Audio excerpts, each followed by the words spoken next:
पांडवों के गुणों की जितनी भी प्रशंसा की जाए वो कम है। सभी पांडव महान योद्धा और उच्च चरित्र वाले व्यक्ति थे, साथ ही सभी में कोई ना कोई विशेष गुण अवश्य था। युधिष्ठिर धर्मराज थे और उसके विरुद्ध कोई कार्य नहीं करते थे। भीम उस युग के सर्वाधिक बलशाली व्यक्ति थे।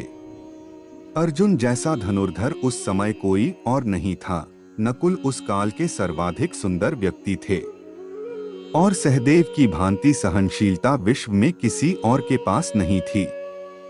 लेकिन इसके अतिरिक्त सहदेव के पास एक ऐसी शक्ति थी जो किसी अन्य पांडवों के पास नहीं थी।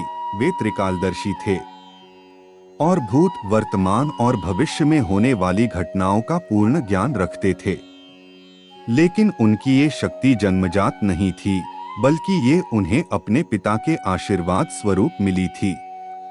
कई प्राचीन ग्रंथों में ये वर्णन है कि जब पांडवों के पिता महाराज पांडु श्राप के कारण मृत्यु को प्राप्त होने वाले थे, तो उन्होंने कुंती, माद्री और अपने 5 पुत्रों को बुलाकर कहा, पुत्रों, मेरा अंत समय अब आ पहुंचा है, किंतु मुझे इस बात का दुख है कि मैं अपना संचित ज्ञान तुम में से किसी को भी ना दे सका।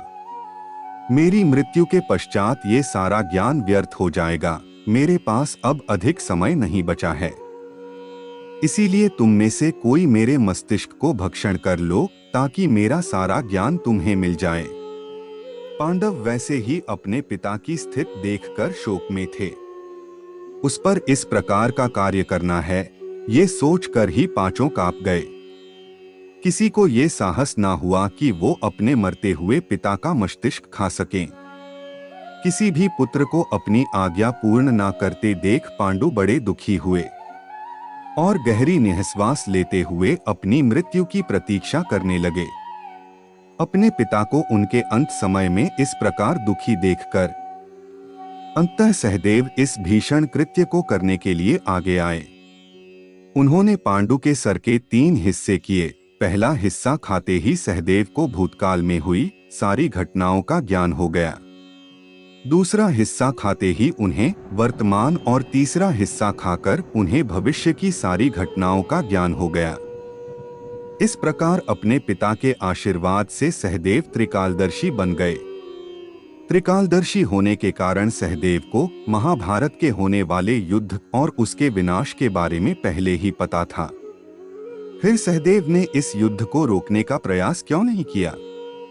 इसका कारण ये था कि श्री कृष्ण ने सहदेव को ऐसा करने से मना किया था।